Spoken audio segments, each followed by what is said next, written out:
Welcome to Concentrate on Cold Brew by Alliance Brew Gear, where we explore the world of low and slow coffee extraction, whip up some cold brews here and there, and ultimately help you jumpstart your cold brew game. I'm Nick Tracy, and this is Concentrate on Cold Brew. We hope you're having a great day in the cafe. This week's episode is all about Nitro Cold Brew, what makes it different from regular or still cold brew, where it comes from, and why your shops should be selling it. Nitro Cold Brew, known colloquially in the industry as simply Nitro, has really taken off over the past few years. Anyone who's had a good glass of Nitro can vouch for it and tell you that it's a creamy, cascading delight with a foamy head. But what differentiates Nitro from regular cold brew? Glad you asked. Nitro Cold Brew is achieved by the addition of nitrogen gas after brewing. It's not dissimilar to the carbonation process, but with a few differences. Carbonation is achieved in two primary ways. Some beverages even utilize both processes.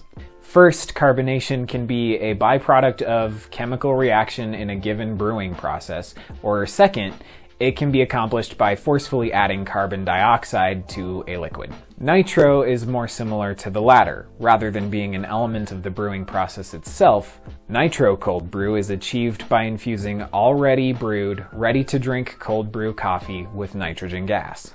It also differs significantly in terms of mouthfeel. While carbonation provides a sharp stinging sensation, nitrogen lends a pleasant, creamy mouthfeel to the beverage it's added to. The general consensus is that this is caused by the smaller size of nitrogen bubbles. Nitro also differs in that it doesn't bond as readily as carbon dioxide. However, just because you can't see the bubbles when the cascade is completed, doesn't mean that they aren't there. I'll prove that to you in just a few minutes. So where did we as an industry get the idea to mix these two ingredients together? Again, I'm glad you asked. The idea of Nitro Cold Brew is borrowed from the craft beer scene. It has been a process for altering the flavor of a final brew of beer for some time now. Its origin is largely attributed to Guinness in the mid-1900s. They were looking for a convenient way to standardize their draft kegs for the Irish publicans, and a Cambridge scholar named Michael Ash figured out that the addition of nitrogen gas was the missing link. Over time, more breweries have adapted the process for certain brews, elevating and refining it to create some truly unique expressions. It's even been adapted for the to-go crowd with single-serve, ready-to-drink nitro bottles and cans with devices that release the nitrogen as soon as the container is opened. Coffee on draft first came about in the summer of 2011 through a now-closed artisanal grilled cheese restaurant by the name of the Queen's Kickshaw in Astoria, New York, who was looking for a convenient way to serve their iced coffee. At the same time, Mike McKim from Cuvée Coffee in Austin, Texas figured out that adding nitrogen to cold brew gave it texture, mouthfeel, and sweetness. In 2013, Stumptown coffee roasters Nate Armbrust presented the idea to his colleagues, and their Nitro program took off. Fun fact, it was where I first heard about Nitro Cold Brew. At one point, McKim also had the opportunity to present canned Nitro Cold Brew to Howard Schultz. In 2016, Starbucks debuted Nitro Cold Brew on their summer menus, but have since made it a staple offering in most shops. Their introduction of the beverage introduced it to the public at large and solidified its place in the coffee scene. Nitro Cold Brew is here to stay. So we know that nitro is added to the cold brew after brewing, rather than being a byproduct of the brewing process. But how do you actually go about adding the nitrogen to the coffee? It turns out there are a number of ways you can achieve this. For draft, the three main methods are kegging, infusing adapters at the tap, and nitrogen generators. Kegging is the traditional method of preparing nitro. It involves charging a keg of cold brew with nitrogen and connecting that keg to a draft system. However, this method can prove finicky. The nitrogen doesn't stay evenly spread throughout the keg, so it is common practice to roll, shake, or otherwise mix up the contents to resuspend the nitrogen in the keg until it's time to serve. Even still, the final product can be inconsistent, with some pours coming out more nitrogenated than others. This is why the infusing adapters were created. They infuse the cold brew with added nitrogen on the way to the tap and out of the system. Some shops use a combination of both of these methods, but others maintain that it is redundant, and if standardization is key, then the infusing adapter is the more necessary component. The last method is a nitrogen generator.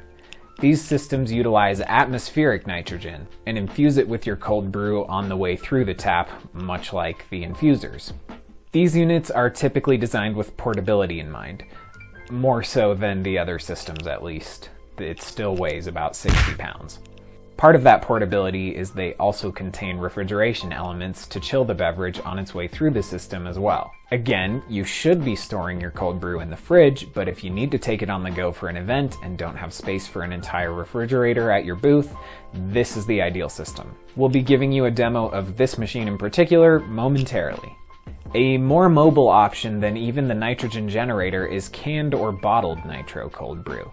Specialty shops can easily sell these by the 6-pack, and most grocery stores have a number of options from great larger chains. For the avid fan of Nitro who wants to be doing it at home, the best option right now are mini kegs with cartridges. The U-Keg is probably your best bet at the moment.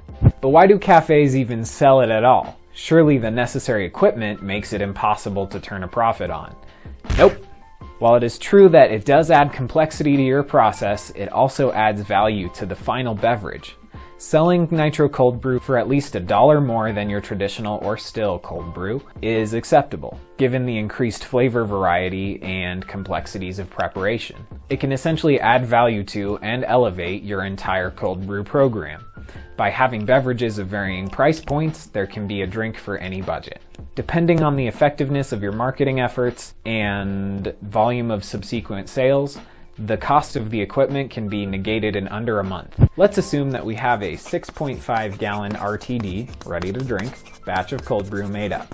Sold at $1 markup, so $4.50 for a 12-ounce drink and $5.25 for a 16-ounce drink, the batch will equal $252 to $288 in sales, which is $48 to $64 more than if it were sold as still. Subtracting the cost of goods sold, you're looking at about $175 to $210-ish as profit. That means you could have the machine paid off in around 20 batches. At this point, it all depends on how quickly you're selling Nitro, but you essentially need to sell about 130 gallons of Nitro Cold Brew. This may seem like a large number, but when you're selling to a lot of people, that volume moves fast. Here we have our cold brew from last week's episode on how to brew cold brew. Again, huge thank you to Partners Coffee Roasters of Brooklyn, New York for providing us with the beans for that. If you want to enter our giveaway with them for a bag of their Jumpstart blend and a Cold Pro Junior, the link is in the description. We'll announce the 5 winners in next week's episode. Anyways, like I said earlier, we're giving you a Nitro demo on a nitrogen generating system. This one specifically is a dual tap brewed Nitro V2PX. With a system like this, Nitro can be as simple as turning on the machine, putting the intake into your cold brew, and serving from the tap.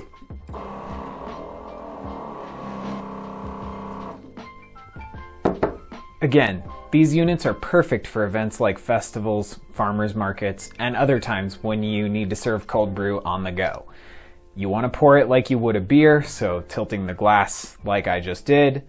Otherwise, you'll end up with a whole lot of head and a lot less cold brew in the glass, and you don't want to be ripping anyone off. Now we just watch the cascade do its thing as it settles out.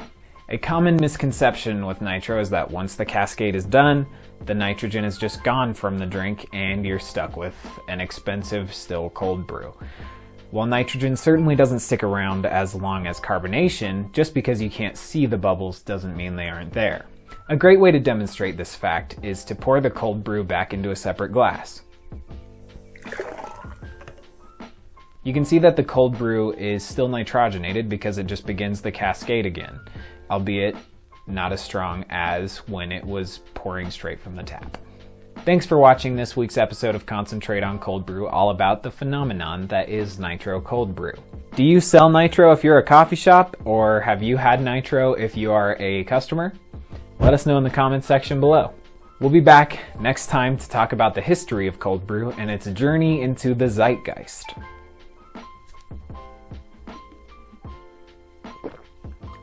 Now if you excuse me, I think I'm just gonna go drink this entire batch of cold brew as Nitro.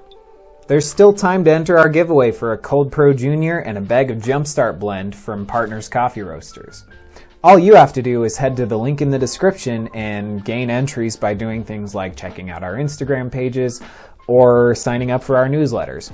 The giveaway ends next week on Wednesday. Stay tuned until the end of the next episode to find out who the winners are. Until then, stay frosty.